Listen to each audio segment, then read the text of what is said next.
안녕하십니까. 경향신문 구교영 기자입니다. 정치부 기자들이 모여서 주요 정치인의 속내를 짚어보고 미래를 탐구하는 프로그램이죠. 인물비상구 3회 순서 시작하도록 하겠습니다. 오늘도 이용욱 기자, 김진우 기자 함께해 주셨습니다. 안녕하십니까. 안녕하세요. 네, 오늘은 옷을 다르게 입고 오셨네요. 네, 두 분이. 네. 일부러 미리 좀 맞춰봤어요. 네, 어젯밤에 전화 왔더라고요. 네. 딴 거 입으라고. 두 분의 티키타카를 네. 굉장히 즐겁고 재밌어하는 시청자들이 나날이 늘어오고 있습니다. 우리 힘을 얻어가지고 오늘도 한번 달려보도록 하겠습니다. 네. 오늘 인물비상구 3회 순서에서 다룰 분은요. 지금 여권 그 후보들 중에서 단연 여론조사 1위를 달리고 있는 분입니다. 김문수 고용노동부 장관에 대해서 알아보도록 하겠습니다. 지금 화면으로 김문수 장관의 이력이 나가고 있는데요.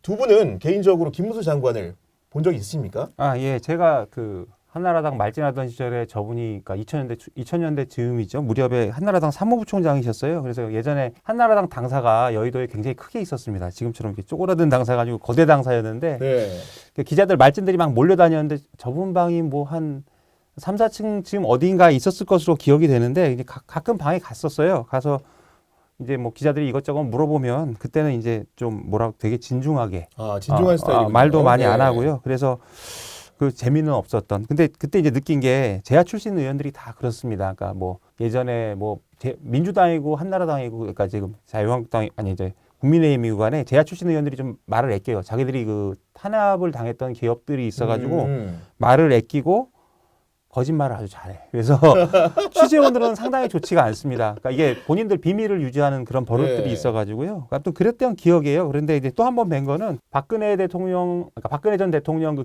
대선 후보 경선에 나왔을 때 이분도 이제 경기지사 마치시고 나와서 같이 이제 그 경쟁을 하셨는데요. 그때 인터뷰를 한번 했었어요. 그래서 근데 인터뷰했는데 그때 느낌은 이제 이분이 좀 예전보다는 유들유들해지셨다. 네. 뭐 이 정도 느낌을 받았습니다. 우리 김진우 선배는 김문수 장관에 대해서 어떤 인상평을 갖고 있습니까? 저는 이제 2014년에 새누리당 처음 출입하면서 만났는데 당시에 이제 김무성 대표가 이제 김문수 장관을 그 당 보수 혁신위원장으로 지명을 했어요. 그랬군요. 그래가지고 당시에 그 김무성 대표가 그 뭐 의원들을 좀 이끌고 중국 방문을 했습니다. 그 중국 공산당 교류 차원에서 당시에 그 박근혜 대통령이 그때 뭐 그 중국 가가지고 한창 그 관계 개선할 때였던 거랑 연장선인 것 같아요. 그래서 지금이야 뭐 김문수 장관 극우 보수 세력 특히 이제 반중 이 내세우고 있는 선봉에 분이 서 있는데 자기 생각은 이게 상상은 안 되지만 당시 여하튼 따라오셨더라고요. 그래서 당시 기자들도 의원도 아니고 뭐 딱히 뭐 중국 통도 아닌데 왜 따라오셨는데 당시에 그 새누리당하고 그 중국 공산당하고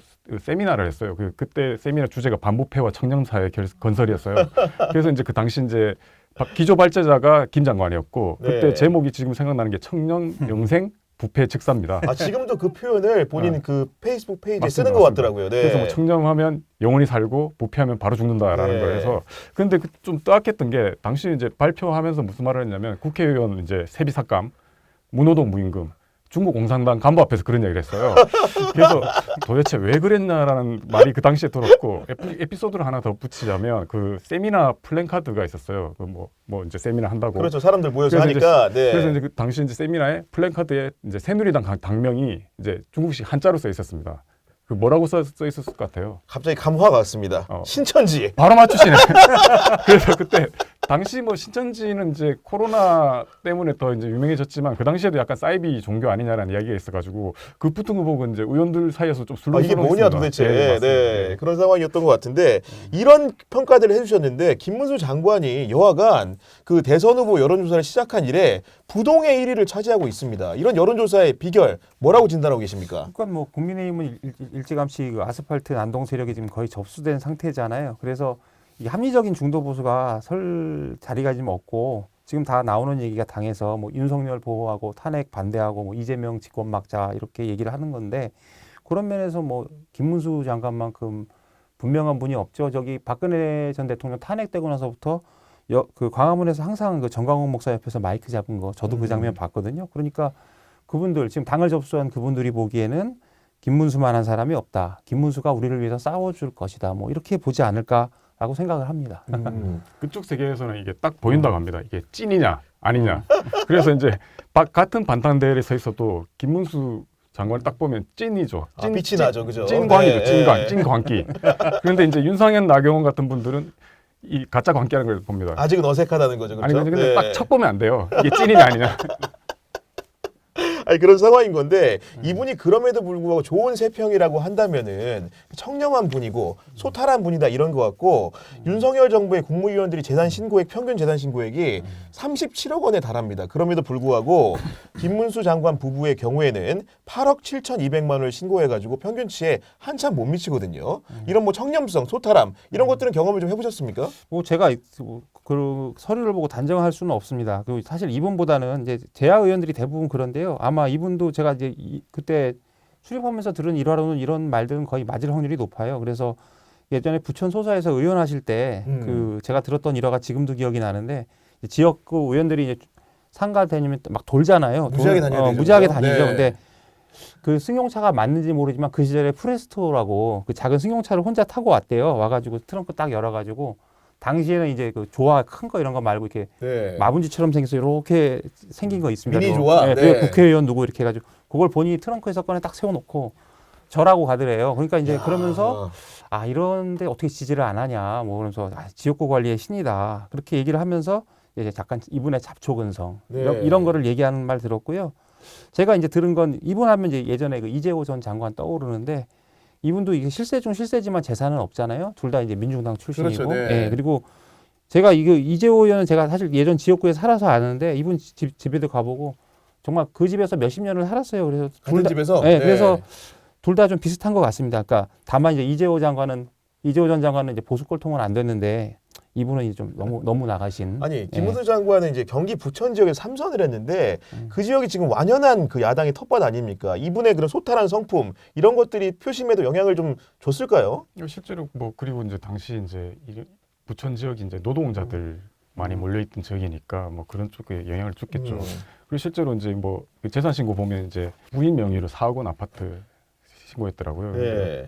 그렇고 보면 이제 어떻게 보면 이제 지금 거론되는 여권 후보들 중에서는 뭐 네. 가장 이제 재산이 적을 거예요. 뭐 안철수 의원 보면 기본적으로 100억 단위 아닙니까? 그렇죠. 네. 그러니까 이제 어떻게 보면 이분이 어떤 검소한 게 장점이기도 하고 여권 인사는 그런 이야기 하더라고. 이분이 뭐 이제 이런저런 논란이 있지만 자기 사감이나 욕심으로 일하는 분은 아니다. 그래서 뭐 홍준표 대구시장 그 이야기 했잖아요. 맑은 영혼을 소유한 분이다. 네, 뭐 그런 이야기 하시더라고요. 아니 근데 지난 2월 28일에 이제 대구를 찾았는데 김문수 장관이 거기서 이제 대권 관련된 질문을 당연히 기자들한테 많이 받지 않았겠습니까? 뭐라고 답을 했냐?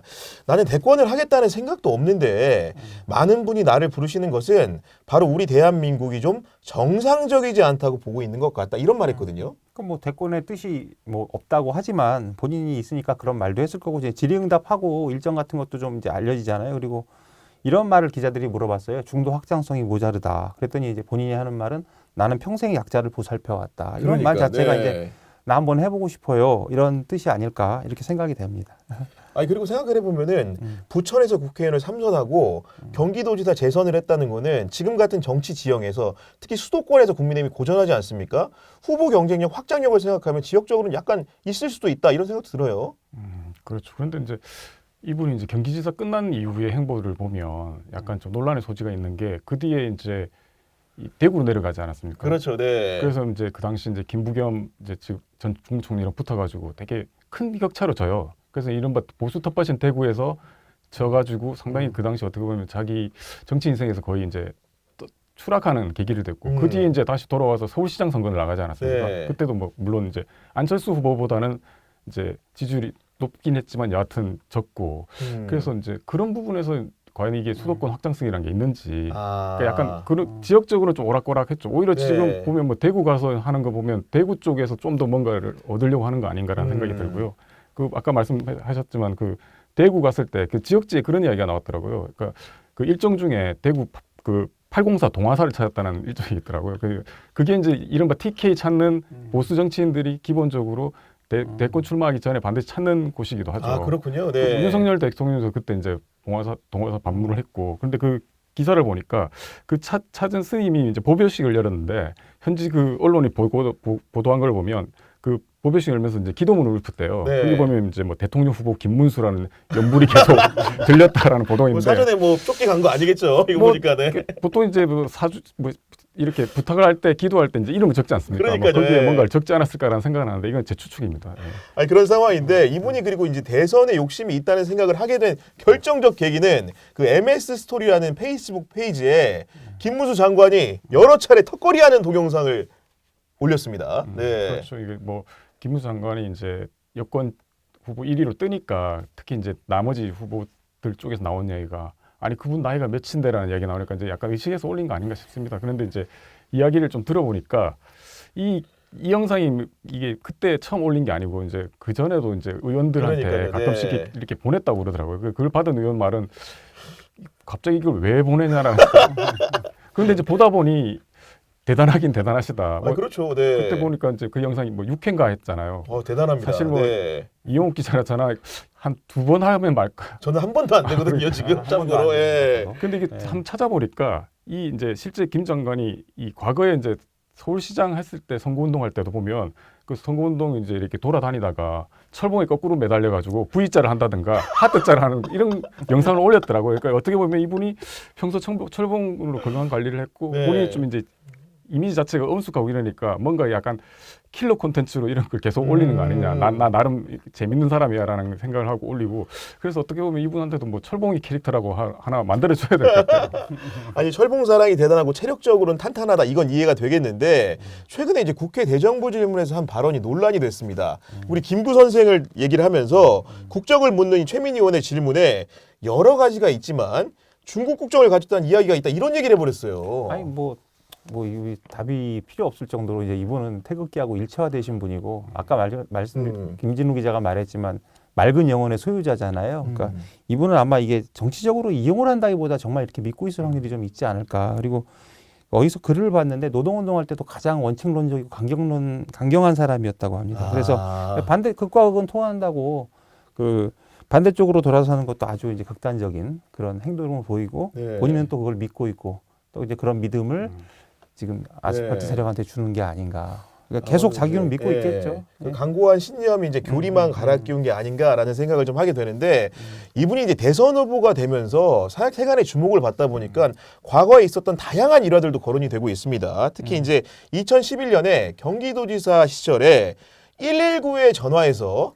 나 김문수인데요 하는 이제 요 발언이 논란이 된 적이 있는데 그 발언 한번 들어보고 올까요? 네, 남양주 소방서입니다. 그래. 여보세요? 예, 소방서입니다. 말씀하십시오. 도지사 김문수입니다. 여보세요? 예, 예. 경기도지사 김문수입니다. 예, 예. 무슨 일 때문에요? 내가 도지사인데 그 이름이 누구예요? 지금 전화 받잖아. 여보세요? 예, 예. 무슨 일 때문에 전화하셨어요? 이름이 누구냐는데 왜 말을 안 해? 아니 지금 내가 도지사라는데 지금 그게 안 들려요? 선생님, 무슨 일 때문에 여기다 전화를 하셨어요? 119에다 지금 긴급전화로 전화하셨잖아요. 그래, 이렇게 네. 그러면은 무슨 일 때문에 전화하셨는지 얘기를 하셔야죠. 아니 도지사가 이게 누구냐고 이름을 묻는데 답을 안 해? 여기에다가 그렇게 전화를 갖다가 하시면은 여기 일반 전화를 하셔야지 이거 긴급전화로 얘기를 그렇게 얘기를 했다 하시면 안 되죠. 여보세요? 누구냐고 이름을 말해봐야겠다. 아니 근데 지금 이 얘기를 들어보면서 우리가 실소를 터뜨렸는데 실제로 굉장히 심각하게도 느껴지는 게 거듭해서 이 도지사라는 표현을 강조하는 게 굉장히 이분이 권위에 의탁하는 사람 아닌가라는 생각을 좀 하게 되거든요. 그게 뭐 권위가 있을 수도 있고 실제로 진짜 맑은 영혼의 소유자라서 그랬을 수도 있어요. 근데 이제 이게 아무튼 재밌는 조잖아요. 그래서 이 가장 먼저 나온 게 이제 김문수인데 그래가지고 김문수 씨 얼굴 딱 그리고 밑에 순대 이렇게 연결해서 무슨 공룡처럼 그런 캐리커처 많이 돌았었고요.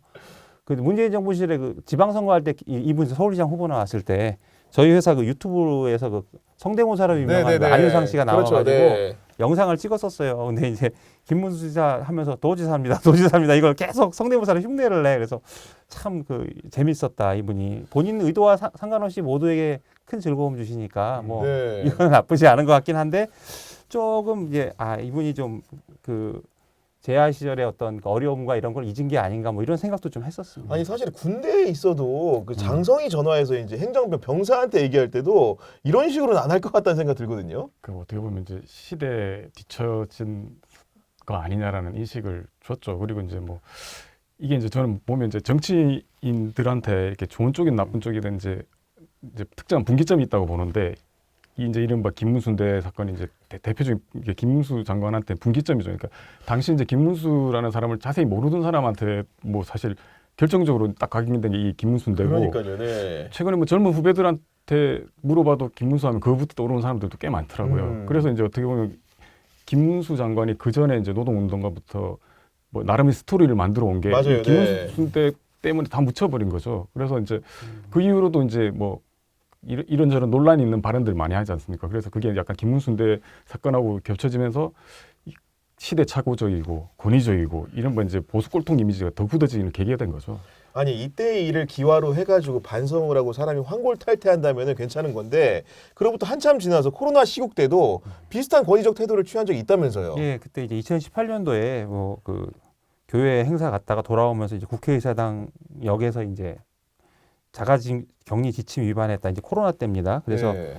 동행을 요청했는데 나는 김문수 뭐 내가 국회의원 3번 했다 뭐 이러면서 이제 말씀을 하셨대요. 그래서 이제 그것도 보면서 아 저분이 어떻게 저렇게까지 됐을까 이제 그때 그 생각을 했고요. 근데 네. 이런 생각도 했습니다. 이제 그래도 한때 잘 나갔잖아요. 근데 내가 경기도지사도 하고 근데 이제 지금은 아스팔트에서 땀 흘리면서 정광훈 목사 옆에 두고 사실 정광훈 목사 꼬분 같은 거죠. 뭐 저 본인이 메인은 아니고 그러니까 이제 본인이 정치권에서 약간 파산당한 것처럼 네. 느껴서 약간 그런 뭐랄까 좀 자격지심이나 억하심정이 있지 않았을까 이런 생각도 했는데 더 큰 생각은 그냥 이분은 영혼이 맑은 분이라 뭐 이렇게 생각하실 수도 있겠다. 아니 근데 습관적으로 자기 지위나 과거의 그런 요직을 강조한다는 태도 자체는 이건 제가 보니까 반복적이라는 거는 이분의 그런 습성 고쳐지지 않는 버릇 같거든요. 그게 어떻게 보면 이제 자기애라고 해야 되나요? 그런 게 강하신 분이고 자기 신념도 되게 강하신 분 같아요. 이게 네. 뭐 아까 이호국 기자도 이야기했지만 이분이 이제 보면 이제 노동운동가에서 이제 보수 정치인으로 변신을 했고 뭐 거기까지는 이제 평가가 엇갈릴 수 있다고 봅니다. 이제 그런데 이제 극우까지 갔잖아요. 근데 극우까지 가기 위해서는 이제 과연 뭐가 필요하냐? 뭐 제가 뭐 이게 정신 분석가도 아니고 잘 네. 모르겠지만 그런 정도의 자기 신념이라든가 이런 게 없으면 그렇게 쉽지 않다고 생각하거든요. 제가 그 여권에서 그 이야기를 하더라고요. 그러니까 오히려 이 비전향 장기수 분들 보면 뭐 네. 신념이 투철하고 고집이 세고 뭐 이렇다고 하는데 네. 전향한 사람은 더 신념이 투철하고 고집이 세다. 자기에 대한 신념이 강하다. 그렇겠죠. 네. 그러니까 구구까지 가는 거 아니냐라고 하시더라고요. 야, 근데 이런 부분들뿐만이 아니고 뭐 젠더 인식에 관련된 논란도 있었습니다. 예전에 이제 경기지사 시절에 대학에 특강을 가가지고 걸그룹 소녀시대를 언급하면서 내가 봐도 잘생겼다, 쭉쭉 빵빵이다 이런 얘기를 했다 그러고 이 얘기는 사실은 또 전해진 얘기로는 반려동물에 대한 인식도 굉장히 좀 일천한 것 같은 게 저는 윤석열 대통령 부부가 과연 노동부 장관으로 임명을 하면서 이런 일을 알았다면 임명을 안 했을 수도 있다는 생각이 드는 게 그 2023년 9월에 경사노위 주최로 개최한 청년 행사에서 저출생 문제를 언급을 하면서 어떻게 말했냐. 애를 낳아서 키워줘야지 개를 안고 다니는 게 어떻게 행복일 수 있냐라고 말했다고 합니다. 이게 이제 뭐 참 모욕적인 발언인데요. 어디서 그러니까, 반려인으로서. 네. 그러니까 이게 앞뒤에 이제 왜 애를 이게 되게 민감한 문제인데 왜 이런 세상이 됐는지 그러니까 뭐 저출생 문제 얘기하려고 했을 텐데 왜 우리가 이런 사회가 됐는지에 대한 어떤 근본적인 성찰이 좀 부족하지 않았을까. 그리고 이제 반려문화는 상당히 지금 우리 사회에 되게 자리 잡은 건데 만연해 있죠, 예, 사실은. 근데 네. 그 우리 반려동물을 뭐 이제 예전에 뭐 그냥 집이나 지키는 무슨 부순물 정도로 생각하는 게 아닌가. 그리고 이제 가장 큰 문제는 뭐 왜 우리가 그러면 저출산 사회가 됐는가, 이렇게 심각한 사회가 됐는가, 이런 거에 대한 그 성찰이 있어야 되는데 그거 없이 그냥 뭐 나아라 뭐 이런 식의 얘기를 하는 거는 굉장히 좀 인식이 많이 부족하고 네. 대선자로서 뭔가 근본적인 그 사회에 대한 고민 아니면 고민은 많이 하셨겠죠. 근데 이제 이 고민을 자기들 무리 안에서만 했을 수 있잖아요. 그러니까 예를 들어서 태극기 집회에서 저출산이 고민입니다. 그러면서 요즘 애들이 뭐 애를 안 낳아요. 뭐 이런 식으로 뭐 그러니까, 정강훈 네. 목사 마이크 잡으면 아 맞아 하면서 이제 그런 인식이 그 자리에서 나온 게 아닌가. 그러니까 좀 대단히 부적절하고 뭐 이 사회를 바라보는 시각이 여전히 어쨌든 한 70년대 뭐 이 네. 정도에 머무는 것이 아닌가 이런 생각이 듭니다. 지금이야 이러하지만 이분이 사실은 1980년대로 시계추를 돌리면은 그야말로 그 시대를 풍미했던 노동운동가거든요. 네. 그렇죠. 이른바 1970년대 중반부터 80년대 후반까지 거의 노동계 뭐 전설 정도로 불렸죠. 그래서 뭐 실제로 이제 이른바 이제 공장 활동을 했고 그 과정에서 이제 뭐 재단 보조로도 일을 했고 네. 그리고 이제 그 노조 위원장도 했죠. 그러면서 이제 뭐 이른바 그 남영동 대공부실을 끌려가서 고문도 받고 뭐 서대문 구치소에 수감되기도 하고 뭐 그리고 본인만 이렇게 노동운동에 헌신한 게 아니고 부인인 설란영 씨 같은 경우에도 노조위원장으로 활동하면서 부부가 다 노동운동에 어떻게 보면 투신을 했습니다. 네, 그래서 그 김 장관만큼이나 그 아내 그 설란영 씨도 좀 되게 유명하신 분이더라고요. 그래서 그분도 이제 언론 인터뷰를 하고 그래서 두 분이 결혼한 그 스토리를 보면 그 이제 김문수 김 장관이 이제 서울대 경영학과 제적당하고 네. 이제 한일 도르코에서 이제 노조 활동할 때 만났나 봐요. 그래서 그때 이제 설 씨한테 설란영 씨한테 뭐 노동법 이론 학습을 시켜주면서 알게 되고 뭐 이제 7개월 후쯤에 이제 만나고 알게 되고 다방에서 차 한잔 시키면서 갈 데 없으면 나한테 와라. 그랬는데 이제 거절했다. 그리고 근데 또 거절하고 나서 40일간 행방불명이 돼서 네. 뭐 이게 무슨 일인가 했더니 뭐 이제 얼굴이 되게 안 됐더라. 그래서 이제 결혼을 해줬다는 그런 야. 스토리가 있습니다. 이런 러브 스토리까지 있는 상황인데 우리가 흔히 알고 있는 노동운동의 대모 정도 되는 정의당의 심상정 정 대표 같은 경우에도 김문수 장관의 소개로 지금의 부군 남편을 만났다면서요. 그렇죠. 뭐 이제 기본적으로 두 사람 간의 뭐라고 해야 되나요? 동지적 관계 뭐 이거 아주 유명합니다. 뭐 그 이제 서울대 7년 선후배 사이고 그러니까 저기 심상정 전 대표가 이제 수배 생활을 하고 있을 때 당시 이제 김문수 장관이 이제 그 전태일 기념사협회 사무국장 하면서 네. 그때 이제 그 수배 생활 뒤를 봐주기도 했고 그리고 이제 말씀하셨던 것처럼 이제 자기가 가장 신뢰하는 남자 후배를 소개시켜 주겠다고 해서 이제 이 심 전 대표 남편을 이승배 씨라고 야, 하는데요. 소개시켜 주기도 네. 했고 그리고 이제 뭐 김 장관이 이제 그 아까 말씀드렸던 것처럼 이제 이 보안사에 끌려가 가지고 고문 받으면서 뭐 심상정이 있는 데를 대라 했는데도 뭐 되지 않았다는 뭐 그런 아주 유명하죠. 사실상 뭐 당시에 생사고락을 같이 했던 동지였죠. 근데 이제 다만 이제 이 두 사람 길이 좀 갈리는 게 이제 김 장관은 그 뒤에 이제 90년대 들어와서 민중당 창당하면서 이제 노동계를 떠났고 그렇죠. 그 네. 떠나면서 이제 뭐 그런 이야기를 했다고 해요.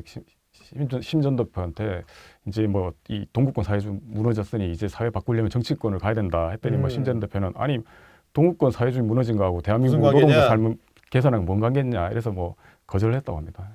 그리고 이제 전태일 열사의 어머니 고 이소선 여사 같은 경우에도 그 김문수 장관을 일컬어 내 아들 이렇게 불렀다는 거 아니겠습니까? 그래서 뭐 내 아들 이렇게 부르고 이제 김 장관이 변절한 후에도 언론 인터뷰에서 이렇게 얘기를 했다고 합니다. 뭐 차라리 잘 됐다. 그러면서 그 나쁜 놈들한테 고개 한번 숙여서라도 우리 그 문수도 국회의원 한번 해야 진짜로? 되지 않겠냐. 예, 그러면서 야. 이제 김문수 장관만큼 아꼈던 게 돌아가신 장기표 선생님인데 우리 기표도 한번 그렇게 했으면 좋겠다. 이렇게 말할 정도로 애정이 깊었다고 하고요. 네. 그래서 이소선 여사 돌아가셨을 때도 이제 김문수 장관이 한나라당 소속에도 이제 자리를 끝까지 지켰다는 이런 일화가 있습니다.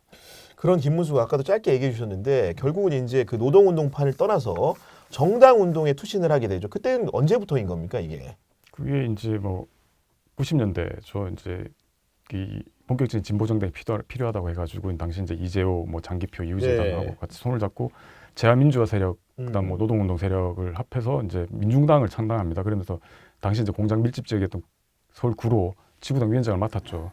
근데 이제 민중당이 92년 총선에서 뭐 단 한 명의 당선자도 내지 참패를 못하고 했기 때문에 사실상 뭐 해산을 하게 되죠. 그리고 이제 그해 이제 대선도 있었는데 그 당시 이제 민중 후보 백기환 이렇게 이제 밀었는데 그 당시 백기환 후보도 뭐 1% 저조한 득표를 기록해서 가지고 사실상 이제 낙선을 했고 그러면서 이제 조금 이렇게 네. 침체기였죠. 그러다가 이제 뭐 이 95년도에 그 신한국당에서 이제 제안을 해가지고 이제 영입을 하게 되는 거죠. 아니 그런 궤적을 들어보면은 아예 그냥 정당 운동을 시작했을 때부터 뭐 보수나 극우의 길을 걸은 것은 아닌 것으로 보이네요. 보니까요. 네. 그 이제 이분이 정치 시작했을 때 뭐 이제 이 얘기는 뭐 이제 이분이 뭐 전향한 배경 같은 경우야 뭐 소련 망하고 뭐 그런 배경이 이유가 됐고 그래서 그만두실 때 이제 정치권에 뛰어드실 때 혁명의 시대는 갔다 이런 말씀도 하셨다고 하잖아요. 그리고 이제 들어오셔서 사실상 이분은 제가 봤던 기억도 전혀 보수골통은 아니었고요. 오히려 이제 국민의 그러니까 한나라당 전신정당 신한국당 한나라당에서 굉장히 중도 보수고 합리적인 보수 정도로 여겨졌던 사람이에요. 그래서 맨날 무슨 한나라당이 어려워지거나 신한국당이나 어려워지면 보수 혁신위원장 뭐 그런 비슷한 이름으로 거명이 됐고 실제로 이걸 또 맡았고요. 네. 그래서 이제 상당히 보수적인 사람, 아니 합리적인 사람이었고요. 정치인으로도 아까 말씀드렸지만 좀 강점이 있는 게 뭐 잡초근성. 그래서 이제 지역 관리 표상이라고 하는데 뭐 지역 민원이 있으면 아무튼 여야 가리지 않고 만나면서 부탁을 하고 이제 정치인들이 그런 얘기를 저도 많이 들었는데 이게 뭐 어디가 이제 지역구에 민원이 오잖아요. 부탁을 예. 받으면 의원들이 이제 잘하는 사람들은 그럽니다. 내가 어디 전화했다 이런 그렇죠. 기록을 꼭 패를 남겨요. 내죠. 네. 근데 이 양반이 꼭 그걸 했다는 거예요. 내가 어디에 전화를 했었다는 걸 꼭 남기고. 오. 예, 그래서 그 관리도 잘하지만 자기가 필요하면은 야당 그러니까 당시 반대당 의원도 만나고 부탁도 하고 그러니까 이런 걸 보면서 이제 아 이분은 그 내가 지역을 잘 살게 하겠다는 마음 하나 그다음에 보수 꼴통으로 가지 않겠다 뭐 이런 생각 정도는 하고 그렇게 저기 정치 활동을 했던 것으로 여겨지고 실제로 그때만 해도 그렇게 뭐 과격한 오. 발언이나 이런 건 느껴지지 않습니다. 아니, 실제로 이제 초선 의원 시절에는 이른바 이제 한나라당 내에서 뭐 이재호 이런 분들하고 같이 비주류였죠. 사실 뭐 네. 아시겠지만 한나라당이라는 정당이 뭐 육법당 이야기를 하지만 뭐 육사 출신의 뭐 법조인 출신 이런 사람들이 이른바 이제 진골 선골을 구성하고 있는 거고 운동권 쪽에서 들어온 사람들이 있다지만 이 사람들은 기본적으로 비주류라잖아요. 그렇죠. 네. 근데 이제 김문수 장관이 비주류인데 약간 이른바 그 정치 중심에 등장한 게 당이 위험해질 때 등장을 하곤 했는데 그게 이제 이 한나라당이 당시 이제 대선 지고 난 뒤에 대선 자금 차떼기 수사 때문에 이제 당이 거의 뭐 해체 지경까지 몰렸을 때 쇄신 목소리가 나오고 그때 이제 비주류 김문수한테 이 공천심사위원장 칼자를 주해줍니다. 아, 큰 자리 맡겼네요. 그때 네. 이제 비대위원장 맡으면서 정치 전면에 등장한 게 박근혜 대통령이죠 당시에. 그러면서 이제 수장파들이 이제 이른바 당 중진들 퇴진하라고 압박하고 그러면서 이제 이 김문수 그 장관이 당시에 이제 칼날을 휘둘러 가지고 중진들 많이 자르고 그 다음에 이제 데리고 온 사람들이 뭐 지금 들으면 이름 알 수 있는 뭐 박세일, 박형준, 박지원 이 나름 보수 개혁적인 인물들이었어요. 근데 이제 이 김 장관의 개혁적인 이미지는 이제 그 정도로 끝이 난 거 아닌가. 왜냐하면 그 뒤로 어떻게 되냐면 이 재선 넘어가면서 이른바 이 대야 공격수, 저격수 역할을 많이 하죠. 아. 그러면서 이제 뭐 그 과정에 좀 비합리적인 정치 공세도 많이 했고 그래서 이제 당시 이제 취재를 했던 기자들 사이에서는 아 이게 좀 점점 관심 밖에서 멀어진 네. 그런 기억이 있다고 하더라고요. 그 여하간 그 롤러코스터 같은 인생 같은데 결국은 다시 이제 대선의 문제로 돌아오면 지금은 다시 한번 정점을 향해 치달으려는 발돋움을 하는 상황인 것 같아요. 본인에게 정치적 이력에서는 예. 그런 상황인데 어쨌든 간에 여권에서 불고 있는 김문수 신드름 언제까지 갈 것 같습니까? 이게 상당히 좀 처음에는 이게 뭐지 하는 생각이 들었는데 이제 좀 돌아보시면 지금 국민의힘이라는 데가 정상적인 정당이 아니잖아요. 그래서 만약에 한 불과 몇 년 전에 국민의힘이나 아니면 옛날에 한나라당이나 아니면 그 이후에 새누리당만 돼도 이런 사람이 대선 후보가 될 확률은 이제 없습니다. 뭐 그러니까 본인들 본심하고 얼마나 가릴지 모르지만 네. 이 당이 양심작이라서가 아니라 여기도 대선을 치러야 되잖아요. 그러면 이제 중도표를 가지고 와야 되는데 김문수 장관 같은 경우는 이제 뭐 전혀 아니잖아요. 근데 지금 국민의힘 분위기가 뭐 탄핵 반대하고 구치소 방문하고 뭐 헌재 재판 참관하고 이런 모습을 보이고 있기 때문에 뭐 지금은 이제 이런 모습에서는 이제 김문수 장관을 쳐낼 수가 없는 거고요. 이제 윤석열이 파면이 되면 그때는 이제 뭐 자기들도 살아야 되니까 당명 네. 바꾸고 뭐 중도층 정책 내놓고 이런 노력을 할 것으로 예상이 되는데 이때는 아마 마음속으로 이제 김문수 장관을 쳐내고 싶을 겁니다. 근데 지금 상황을 보면 일단 김문수 장관 지지율이 높잖아요. 그래서 아마 이게 당신 반, 뭐 민심 반 이런 것으로 지금의 아는데 제도도 설계되어 있기 때문에 근데 네. 설계하고 상관없어요. 왜냐하면 그 설계 이렇게 저렇게 바꿔도 지금 보면 지지율이 김문수 장관이 맞아요. 제일 높잖아요. 그리고 네. 당에서는 뭐 이미 태극기가 장악을 했고 그러면 이제 가장 바람직한 이제 시나리오 당을 걱정하는 사람이라면 아마 오세훈이나 아니면 뭐 한동훈 비대위원은 싫어하겠지만 비대위원장은 여하튼 이런 사람들이 중도에 좀 소구가 되는 후보들이 지지율이 올라서 이제 얘들을 좀 밀고 들어가서 이제 김문수가 서서히 밀려나는 그런 그림을 원할 것 같은데 지금 한동훈이나 오세훈이나 지지율이 이 김문수 장관의 반도 안 되지 않습니까? 그러면 상당히 이런 그림을 그리기에는 좀 많이 왔다. 그래서 우리가 진짜 대선 후보 김문수가 되는 그런 상황을 좀 볼 수도 있지 않을까. 근데 아직 단정하기는 이릅니다. 저는 불현듯 든 네. 생각이 네. 그 지금 윤석열 대통령 같은 경우에는 영어의 몸이잖아요. 그러다 보니까 사실은 대선이 치러진다고 한다면 누가 되느냐가 자기의 생활 문제와도 직결되어 있기 때문에 아마도 이제 그 헌재 결정이 나오고 난 이후에는 조금 더 이성적인 판단을 해야 될 가능성이 높은데 윤석열이라는 사람이 지금 표면적으로 누구를 지지한다고 한 적은 없습니다. 근데 보시기에 김문수를 지지한다고 공개적으로 밝힐 가능성이 있다고 보십니까? 공개적으로 밝히기 쉽지 않죠. 네. 근데 이제 뭐 음으로 양으로 밝히지 않을까요? 그리고 이제 뭐 아까 말씀하셨던 것처럼 이제 김문수 장관 같은 경우가 뭐 지금까지 한 행보를 보면 적어도 이제 탄핵 인용이 되더라도 자기를 지켜줄 거다. 뭐 나머지 사람 아까 제가 잠깐 이야기를 했지만 진짜 가짜 윤 대통령도 뭐 보자마자 알겠죠. 본인도 네. 그쪽 세계에 계시니까 딱 보면 알겠죠. 누가 자기를 지켜줄 수 있는 건지.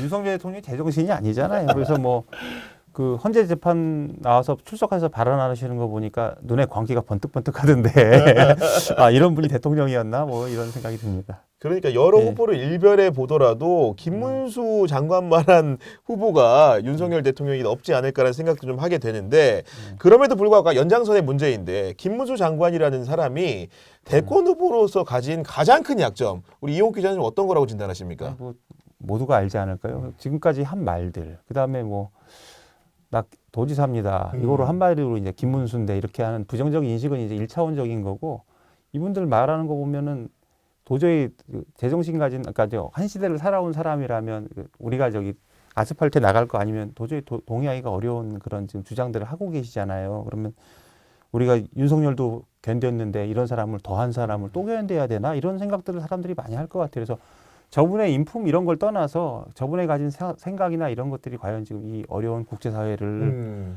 그 끌어나갈 수 있는 어떤 그런 자질을 가진 지도자인가 하는 네. 그런 의문들을 많이들 할 것 같습니다. 우리 김진우 선배는 어떻게 생각하십니까? 뭐 비슷하긴 한데요. 그러니까 기본적으로 이제 과거 행정 경험이나 뭐 이런 거 있으시지만 지금까지 그 뭐 대표적 업적도 좀 부족하시고 그리고 이용욱 기자가 말했던 것처럼 그러면 그 대표적 업적을 통해서 앞으로 이 사람이 우리나라를 어떻게 이끌 거냐에 대한 그 뭐 비전이나 뭐 흔히 말하는 전망 같은 걸 보여줘야 되는데 윤 대통령하고 비슷하지 않습니까? 윤 대통령이 뭐 그렇게 말을 많이 하지만 이 사람 앞으로 어떻게 우리나라 이끌 건지에 대한 비전을 전망을 보여준 적이 없잖아요.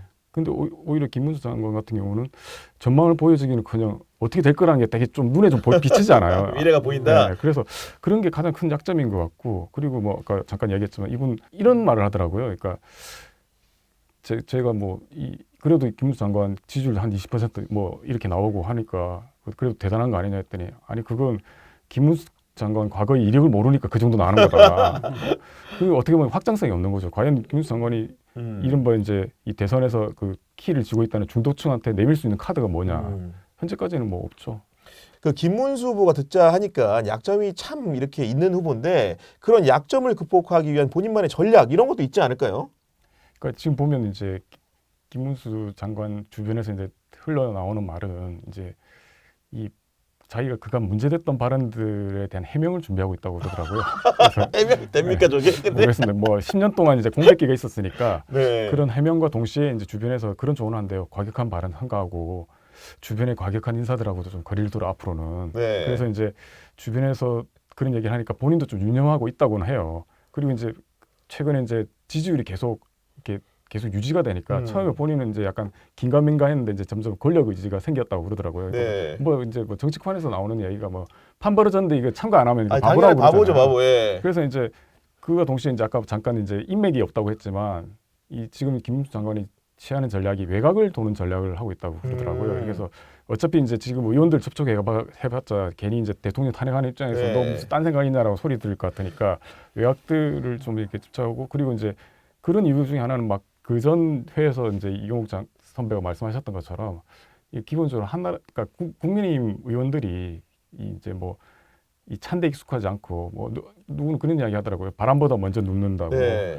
그러니까 뭐 이게 심하게 이제 김 장관이 지지율이 계속 유지하면 어차피 이제 몰려들 게 뻔하니까 지금 이제 외곽을 다지는 작업을 하고 있고 그리고 그런 이야기도 있다고 합니다. 이제 지금 구도를 보아하니 한동훈 전 대표하고 붙을 가능성이 높다. 아 오히려 그래서 예. 양자 구도 생각을 하면서 한 전 대표에 대한 이 공격거리들을 좀 찾고 있다는 이야기가 있어요. 예, 아니 덧붙여서 하나 여쭤보면은 저는 가장 김문수 장관하면 생각나는 그림이 정광훈 목사와의 투샷이거든요. 과연 정광훈과의 선거 레이스 떼고 할 수 있을 것인가 아까 말씀해 주셨는데 아까 그 뭐 조언한 분들 이야기가 이제 과격한 인사들과 거리를 두라고 했으니까 적어도 이제 투샷은 찍으려고 그러겠죠. 그런데 이제 이게 그런 생각이 듭니다. 이제 김문수 장관이 국민의힘 후보가 됐다는 거는 어떻게 보면 국민의힘이 대선 승리할 생각이 없다는 거잖아요. 그리고 향후 이제 대선 필요 없고 앞으로 우리 어떻게 살아나가겠다라는. 네. 뭐 지금 의원들 중에서 상당수가 대선 승리보다는 자기들이 어떻게 살 건지를 걱정하고 있으니까. 다음 선거 많이 고민하고 있죠 지금. 그 다음 선거를 되게 고민하고 음. 앞으로 이제 똘똘 뭉쳐가지고 어떻게든 해보겠다고 생각하면 투사 가능할 수도 있다고 생각합니다. 그리고 이제 그 대선 후보가 된다는 것은 혼자 이렇게 정치를 하는 게 아니고 주변에 누가 있느냐가 굉장히 중요한데 우리가 보면 지금 그 국민의힘 안에서 김문수 계가 누군지가 약간 불분명해요. 김문수 계라고 부를 수 있는 정치인 이용섭에 누가 있습니까? 지금 당에는 거의 없다고 보여지고요. 그러니까 이분이 이제 아스팔트로 나가신 지가 꽤 됐잖아요. 그래서 정치인들처럼 그 맨날 주판을 튕기는 사람들이 없는데 이분이 살아 돌아올 거라고 생각을 안 했을 거예요. 그럼 이제 요즘 그런 생각하는 분이 있겠죠. 아, 줄이라도 쓸 걸 그러면서. 근데 그런 의원이 없고요. 이제 다만 제가 이제 언급하고 싶은 분이 언급하기를 원하는 그 인물이 네. 있는데 이제 차명진 전 의원입니다. 아, 오랜만에 들어옵니다. 네. 참 그 막말과 그런 것으로 알려져 있는데 이분이 이제 원래 김 장관하고 노동운동 같이 했고요. 보좌관도 했고 그다음에 이제 김문수 경기지사 시절 캠프도 이끌었고 나중에 이제 지역구도 물려받았잖아요. 근데 이게 그만큼 근데 이제 이 김문수의 뇌수가 차명진이다 이런 얘기가 있습니다. 아, 브레인이다 쉽게 얘기하면. 네. 그 정도가 아니다. 이제 완전히 그냥 절대적으로 의존한다 이런 얘기가 이제 있는데 이게 이 사연이 좀 있어요. 이 차명진 의원이 근데 이분 얘기를 좀 먼저 해야 되는데 차명진 전 의원이 굉장히 좀 이력이 복잡하신 분입니다. 근데 어쨌든 이분이 김문수 보좌관 하다가 나가서 이회창 대세론 형성되던 시절에 그 보좌역을 하고요. 그다음에 이분도 중도 보수적인 사람이었어요. 네. 중도 개혁에 가까워서. 그래서 이제 나중에 손학규 경기지사 시절에 거의 공보관으로 가고 나중에 이제 홍보 특보까지 해요. 근데 이제 이때 이분이 무슨 일이 있었냐면 이제 좀 이분이 지금과는 달리 좀 의외로 좀 명랑하고 유쾌하고 약간 다혈질적이긴 한데 그래서 네. 기자들 사이에 상당히 인기가 높았어요. 뭐 믿지 네. 않으셨겠지만 그래서 이제 이분이 그쪽으로 특화가 돼 있어서 경기도로 스카우트 비슷하게 가신 건데 가서 이제 튀니까 말실수를 좀 하신 거예요. 그래서 말실수를 하시다가 손 지사하고 어떤 그 기자들 모임에 가가지고 이제 손 지사를 상대로 약간 말실수를 했습니다. 제가 무슨 내용인지도 아는데 여기서 밝힐 수는 없고 그래서 사실상 좀 안 좋게 나오시게 돼요. 그래서 이제 붕 뜨잖아요. 붕 뜨는데 그래도 이 양반이 그냥 나온 게 아니고 그 당시에 이제 본인이 알게 됐던 이제 지역지 기자들하고 인연. 그다음에 경기지사 현안에 빤하잖아요. 그렇죠. 그리고 뭐 그다음에 이제 공무원들하고도 친하고 원래 친화력 좋은 사람이거든요. 그러니까 이제 이런 걸 나와서 자기 원래 오야봉인 이제 김문수 의원이 이제 경기지사 나가려고 하잖아요. 그래서 본인이 선대본부장 선대위에 딱 자리를 잡고 이제 지역 정가에서 김문수 대사령을 만들어요. 네. 근데 사실 그때 경기지사 하려면은 이제 조건들이 좀 있습니다. 예를 들어서 뭐 경계통이라든가 아니면 내가 장관급을 인사를 지냈다든가 아니면 뭐 최소한 내가 대선 차기 주자로서 공부하다든가 이런 것들이 있어야 되는데 당시 김문수 의원은 그 부천 소사에서 삼선한 거 말고는 사실 좀 경력이 좀 약했어요. 근데 이제 차명진의 도움을 받아 그 지역 정가에서 대세론을 형성하고 이제 경기지사까지 됐다 이런 얘기가 있고 네. 이러면서 이제 김문수는 차명진 말 들으면 된다 약간 이런 얘기가 있었대요. 그래서 뭐 뇌수라는 말은 좀 과장됐을 수 있는데 실제로 좀 의존이 절대적이고 그래서 이제 이렇게 의존 절대적인 관계가 둘이 유지가 되고 또 이제 차명진 전 의원 같은 경우는 지역구 받아서 의원 되잖아요. 그러니까 네. 본인도 의원 되니까 또 영향력이 더 커지고 그런 관계로 딱 유지가 되어 왔습니다. 그래서 그렇게 오다가 김문수 장관이 이제 그 태극기로 간 것도 차명진 때문이 아니야? 이렇게 세간에는 그런 시각들이 많아요. 실제로 그 두 사람이 원래 이제 박근혜 전 대통령 탄핵에 찬성했던 사람들입니다. 처음에는 근데 이제 당시 그 고용택시 녹취록을 보고 우리 박근혜가 당했다 이러면서 갑자기 확 돌아버리거든요. 그래서 그때 근데 두 사람이 이거를 똑같이 자기는 이것 때문에 돌았다고 얘기를 해요. 두 사람이 흑화한 배경도 똑같아. 지목한 것도. 그래서 차명진 때문이 아닌가 이렇게 보는 시각들이 되게 많고요. 또 하나는 이제 여하튼 이 양반이 아스팔트로 나가잖아요. 그리고 좀 고생하고 잠시 윤석열 때 이제 좀 윤석열 지지하는가 말는가 여부로 좀 둘이 갈라졌다는 소문도 있었습니다. 근데 김 지사는 지지하고 차명진은 아니고 여하튼 지금 차명진의 조언을 받아 아스팔트로 나가서 그렇죠. 네. 나 노동부 장관도 하고 기회를 얻었기 때문에 그다음에 내가 꿈에도 못 꿨던 대선 후보 1위야 지금. 그럼 이제 차명진이 얼마나 절대적이겠어요. 그리고 이제 그래서 제가 이걸 보면서 차명진을 하면서 이제 차명진 TV 있잖아요 유튜브. 그거 찾아보셨어요? 네, 그거 보면 김문수가 보여요. 이 내용이 있는데 좀 보면 탄핵 무효가 아니라 탄핵 재판 무효. 뭐 대학이 주사파 숙주에서 자유민주주의 풀밭으로 변했다. 되게 위트가 있죠. 어쨌든 그다음에 탄핵은 5대3 기각이 예상되고 그래서 모든 화력을 문영배 탄핵에 집중해야 하는 이유. 뭐 김문수의 선전포고. 그다음에 이제 경쟁자도 까요. 국민이 벌어놓은 점수 하루아침에 까먹는 촐싹 오세훈.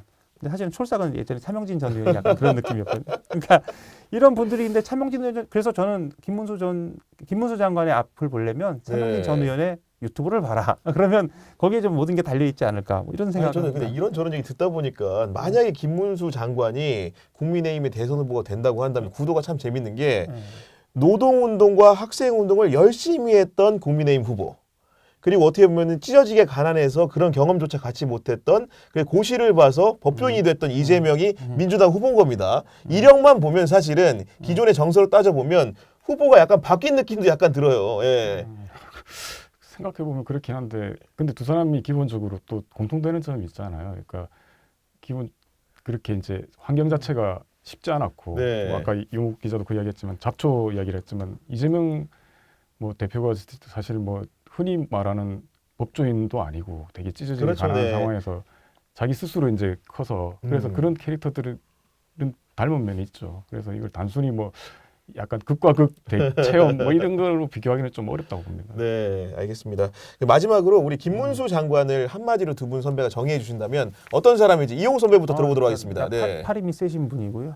그다음에 이거 좀 과장된 표현이지만 김문수의 내수는 차명진 전 의원이다. 아니면 네. 차명진을 보면 김문수가 보인다. 뭐 이 정도 얘기를 하고 싶습니다. 오늘부터 차명진 TV 구독 좀 해야겠네요. 네. 김준일 선배는요. 네. 김문수는 말룬광이다.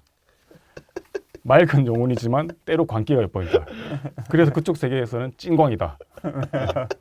알겠습니다. 정치 기자들의 본격 정치인 사담의 정치 비상구는 여러분이 참여하는 방송입니다. 경향TV 커뮤니티에 우리가 듣고 싶은 정치인, 보고 싶은 정치인 이름을 적어주시면 저희가 적극적으로 반영해서 인물 비상구에 인물로 채택을 하도록 하겠습니다. 꼭 댓글 남겨주시기 바랍니다. 저희는 그러면 다음 주 일요일 인물 비상구 4회로 돌아오도록 하겠습니다. 오늘도 여러분 함께해 주셔서 감사합니다.